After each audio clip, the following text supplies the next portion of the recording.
Hello guys, welcome back to my YouTube channel. അപ്പോൾ ഞാൻ ഇന്നൊരു കാര്യം ഓർത്താ കേട്ടോ, വേറെ ഒന്നുമല്ല. നമ്മൾ സ്കൂളിലൊക്കെ പഠിച്ചുകൊണ്ടിരിക്കുന്ന സമയത്ത് എന്താ പറയുക, ഡോക്ടറാവണം, നേഴ്സാവണം, ടീച്ചറാവണം, അതുപോലെ തന്നെ പല ആഗ്രഹങ്ങളൊക്കെ കാണും അല്ലേ. അപ്പം എനിക്കും അങ്ങനത്തെയൊക്കെ ആഗ്രഹങ്ങളുണ്ടായിരുന്നു കേട്ടോ. അപ്പം പ്ലസ് ടുവിന് പഠിക്കുന്ന സമയത്ത്, ഞങ്ങൾ പഠിക്കുന്ന സമയത്താട്ടോ ആദ്യമായിട്ട് ഓൺലൈൻ ആപ്ലിക്കേഷൻ വരുന്നത്. അപ്പോൾ ഓൺലൈൻ ആപ്ലിക്കേഷൻ നമുക്ക് എന്താണെന്ന് അറിയത്തില്ല. വീട്ടിലൊരു ടി വി ഇല്ല.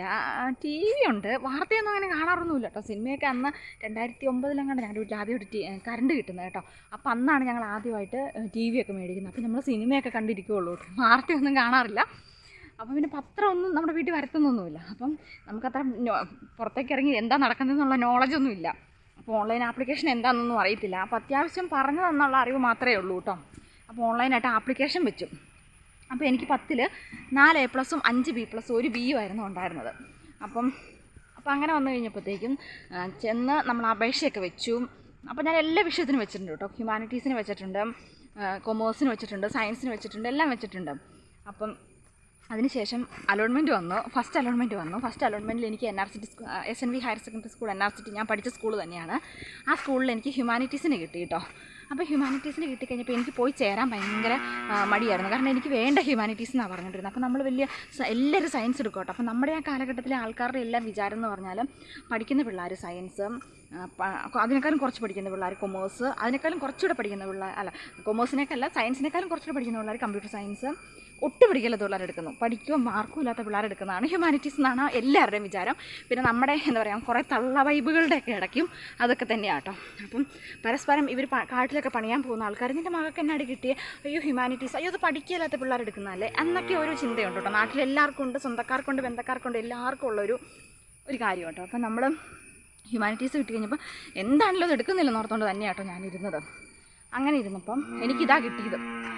അപ്പം നമുക്ക് 17-ാം തീയതി ചെന്ന് അവസാന ഡേറ്റ് നമുക്ക് വേണ്ടെങ്കിലും താൽക്കാലികമായിട്ട് ചേരണമെന്നൊന്നും എനിക്കറിയത്തില്ല.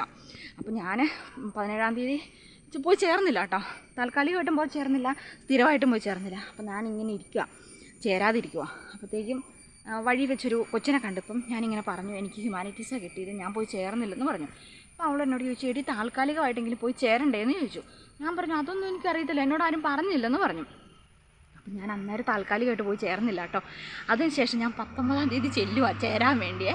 അപ്പം ഞാൻ പോകുന്ന വഴിക്ക് എന്നോട് സാറ് ചോദിച്ചു, താൻ എങ്ങോട്ടാണോ ഈ പോകുന്നതെന്ന് ചോദിച്ചു. ഞാൻ പറഞ്ഞു, സാറേ ഞാൻ താൽക്കാലികമായിട്ട് ചേരാൻ പോവാമെന്ന് പറഞ്ഞു. അപ്പം ചേരാൻ വന്നാന്ന് പറഞ്ഞു. അപ്പം സാറ് ചോദിച്ചു, ഇന്ന് ചേരേണ്ട ഡേറ്റ് ഒന്നും അല്ലല്ലോ എന്ന് പറഞ്ഞു, 19-ാം തീയതി. ഞാൻ പറഞ്ഞു, എനിക്ക് 17-ാം തീയതി ആയിരുന്നു ലാസ്റ്റ് ഡേറ്റ് ചേരേണ്ടതെന്ന് പറഞ്ഞു. അപ്പം ഞാനോർത്തു നമ്മളിപ്പോൾ ചേർന്നില്ലെങ്കിലും ഓൾറെഡി നമുക്ക് അടുത്ത അലോട്ട്മെൻറ്റ് വരുമ്പോൾ അടുത്ത വിഷയം കയറി വരും, അടുത്ത സബ്ജക്റ്റ്, എന്താ പറയുക, അടുത്ത ഇത് കയറി വരുമെന്ന് ഓർത്തോണ്ടാട്ടോ ഞാനിരുന്നത്, അടുത്ത ഗ്രൂപ്പ് കയറി വരുമെന്നേ. പക്ഷെ നമ്മൾ അങ്ങനെ ഓർത്ത് വെറുതെ ആയിരുന്നു, കയറി വന്നില്ല കേട്ടോ. അപ്പം ഞാൻ സ്കൂളിൽ 19-ാം തീയതി ചേരാൻ ചെന്നപ്പോൾ എന്നോട് പ്രിൻസിപ്പാൾ ചോദിച്ചു, എടോ താൻ ചേർന്നിട്ടില്ല എന്നുള്ളതിൻ്റെ രേഖകൾ ഞങ്ങൾ ഹയർ സെക്രട്ടറിക്ക് അയച്ചു കൊടുത്തു, ഇനി തൻ്റെ അലോട്ട്മെൻറ്റ് കട്ടായി, ഇനി തനിക്ക് അലോട്ട്മെൻറ്റ് വരത്തില്ല, അലോട്ട്മെൻറ്റ് തൻ്റെ പേരും വരത്തില്ല, താൻ ചേർന്നിട്ടില്ലെന്ന് ഞങ്ങൾ ഹയർ സെക്കൻഡറിക്ക് തിരുവനന്തപുരത്തേക്ക് അയച്ചു കൊടുത്തു എന്ന് എന്നോട് പറഞ്ഞു. എൻ്റെ ദൈവമേ, എന്നോട് പറഞ്ഞു, തൻ്റെ 1 വർഷം പോകും, ചേർന്നില്ലെങ്കിൽ 1 വർഷം പോകും, മെറിറ്റിൽ കിട്ടണമെങ്കിൽ തനിക്ക് കിട്ടത്തില്ലെന്ന് പറഞ്ഞു. ഞാനാണെങ്കിൽ അവിടെ നിന്ന് അങ്ങ് കരച്ചിൽ തുടങ്ങി കേട്ടോ. ഒരു രക്ഷയില്ല. വേറെ വിഷയം വെച്ചാൽ മാനേജ്മെൻറ്റ് ഹോട്ടലൊക്കെ എടുക്കണം. മാനേജ്മെൻറ്റ് ഹോട്ടലൊക്കെ എടുക്കണമെങ്കിൽ പൈസ കൊടുക്കണം നമ്മുടെ കയ്യിലില്ല. അപ്പോൾ അങ്ങനെ കരഞ്ഞു അവിടെ നിന്ന് കഴിഞ്ഞപ്പം അന്ന് NRCT സ്കൂളിലെ പ്രിൻസിപ്പാൾ ബിന്ദു ടീച്ചറായിരുന്നു കേട്ടോ.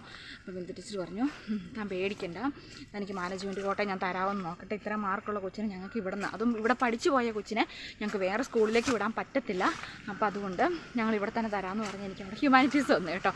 അപ്പം നമ്മൾ തള്ളിക്കളഞ്ഞത് തന്നെ നമുക്ക് കിട്ടി. അതാണ് നമ്മൾ പറയുന്നത്, അഹങ്കാരം പാടില്ല എന്ന് പറഞ്ഞാൽ നമുക്ക് കിട്ടാനുള്ളത് അപ്പം കിട്ടും കേട്ടോ. ഹ്യൂമാനിറ്റീസ് എടുത്ത് നമ്മളിപ്പോൾ ഡോക്ടർ നേഴ്സൊക്കെ ആവണത് ആ മോഹം കളഞ്ഞു കേട്ടോ. പിന്നെ സയൻസ് എടുക്കാതെ ഇനി നമുക്കങ്ങനെ ഒന്നും ആവാൻ പറ്റത്തില്ലല്ലോ. അപ്പോൾ അതങ്ങ് പോയിട്ടോ. ലാസ്റ്റ് ഒന്നും കിട്ടിയാലാതെ വന്നു കഴിഞ്ഞപ്പോഴത്തേക്കും +2 അങ്ങ് കഴിഞ്ഞു കേട്ടോ. ഹ്യൂമാനിറ്റീസ് കഴിഞ്ഞ് +2 അങ്ങ് കഴിഞ്ഞ് കഴിഞ്ഞപ്പോൾ ഇനി എന്നെ എടുക്കേണ്ടതെന്ന് അറിയത്തില്ല, എന്നെ പഠിക്കേണ്ടതെന്ന് അറിയത്തില്ല, ഒന്നും അറിയത്തില്ല കേട്ടോ. അപ്പോൾ അതിന് ശേഷം ഞങ്ങളുടെ വീടിൻ്റെ അടുത്തുള്ള കോളേജാണ് NSS കോളേജ്. ഞാനൊട്ടും പഠിച്ചില്ല, അവിടെ NSS കോളേജിൽ BBAക്ക് വെച്ച് കേട്ടോ. അവിടെയും കിട്ടി. പിന്നെ ഒരു വിവരമില്ല എന്താ ഇനി അടുത്ത് എടുക്കേണ്ടതെന്ന് കേട്ടോ. അപ്പോൾ നമ്മൾ പണ്ട് കുഞ്ഞിലെ പല ആഗ്രഹങ്ങളുണ്ടായിരുന്നു. അങ്ങനെ അവിടെ പോയി BBA കഴിഞ്ഞു കേട്ടോ. അത് അടുത്തായതുകൊണ്ടും ST പൈസ 1.5 രൂപ 1.5 രൂപ കൊടുത്താൽ മതിയായിരുന്നു ബസ് കൂലിക്കൊക്കെ. അപ്പോൾ അതുകൊണ്ട് ഞാൻ അന്ന് അതങ്ങ് എടുത്തു കേട്ടോ. ലാസ്റ്റ് എന്താ നമുക്കൊരു ലക്ഷ്യബോധമൊന്നുമില്ല, ചുമ്മാ അങ്ങ് എടുത്തു, പഠിച്ചു, ജയിച്ചു, ഒരു ഇന്നും ഗതിയില്ലാതെ നിൽക്കുന്നു. അതാണ് അതിൻ്റെ ഏറ്റവും വലിയ ഹൈലൈറ്റ് കേട്ടോ. പിന്നെ അത് കഴിഞ്ഞ് കല്യാണം കഴിച്ചു. ഇപ്പോൾ നമ്മൾ ഓർക്കും, അന്നൊക്കെ പണ്ടൊക്കെ ഓർക്കും കേട്ടോ, ഭയങ്കരമായിട്ടും ജോലിയൊക്കെ മേടിക്കണം, ഒത്തിരി കാശൊക്കെ സമ്പാദിക്കണം, എന്താ പറയുക, നല്ല ജോലി മേടിക്കണം, നല്ലപോലെ പഠിച്ച് നല്ല ജോലിയൊക്കെ മേടിക്കണം. അന്നും ബോധമില്ല. അതുകൊണ്ട് അതിനനുസരിച്ച് നമുക്ക് പഠിത്തം കിട്ടിയിട്ടുള്ളൂ. നമുക്കൊരു ബോധമുണ്ടല്ലോ പഠിക്കുന്നതിനൊക്കെ, അത് അധികം ഇല്ലാത്തത് കൊണ്ട് ആ പഠിത്തം അങ്ങോട്ട് സെറ്റപ്പായില്ല. പിന്നെ അത് കഴിഞ്ഞിട്ട് നമ്മൾ കല്യാണം കഴിക്കുക എന്ന് പറഞ്ഞാൽ പണ്ടൊക്കെ എല്ലാവരും പറയും ഭയങ്കരമായിട്ട്, ഞാനൊരു ഡോക്ടറെ കല്യാണം കഴിക്കുകയുള്ളൂ, നമ്മളൊരു നേഴ്സിനെ കല്യാണം കഴിക്കുകയുള്ളൂ, നമ്മൾ അങ്ങനെ കല്യാണം കഴിക്കുന്നു. നമുക്ക് നമ്മുടെ ജോലി, നമ്മൾ BBA കഴിഞ്ഞു, പക്ഷെ നമുക്ക് കിട്ടിയ ആളും വലിയ സാധാരണ ഒരാൾ തന്നെ കേട്ടോ കിട്ടിയതും. അപ്പം നമ്മൾ സാധാരണ ലൈഫായി പോയി കേട്ടോ. നമ്മൾ എന്താ പറയുക, പഴയ വീഞ്ഞ് പുതിയ കുപ്പിയിലേക്കെന്ന് പറഞ്ഞ പോലെ ആ പഴയ അവസ്ഥ തന്നെയായി പിന്നെ കേട്ടോ. അപ്പം ഞാൻ ചുമ്മാ അങ്ങ് പറഞ്ഞതേ ഉള്ളൂ കേട്ടോ. അപ്പോൾ എല്ലാവർക്കും വീഡിയോ ഇഷ്ടപ്പെട്ടെന്നായിരുന്നു. ഇഷ്ടപ്പെട്ട ലൈക്ക് ചെയ്യുക, ഷെയർ ചെയ്യുക, കമൻറ്റ് ചെയ്യുക, സബ്സ്ക്രൈബ് ചെയ്യുക. ടാറ്റാ.